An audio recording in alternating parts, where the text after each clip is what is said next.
الله وبركاته. نحمده ونصلي على رسوله الكريم.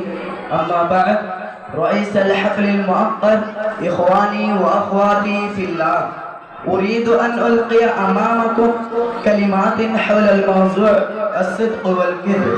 إن الصدق والكذب موضوع في غاية الأهمية، لأن الصدق يهدي إلى الجنة والكذب يهدي إلى النار، فعلينا أن نعرف حقيقة كل، لأن الصدق يهدي إلى الجنة والكذب يهدي إلى النار، فعلينا أن نعرف حقيقة كل منها. فأقول الصدق هو مطابقة القول للواقع، وقد أمر الله المؤمنين بالتزام الصدق واجتناب الكذب، فقال تعالى: وقد أعد الله تعالى للصادقين أجرا عظيما وثوابا جزيلا، وأنه أخبر في القيامة ولا ينفع العبد إلا الصدق، كما قال تعالى: قال الله: هذا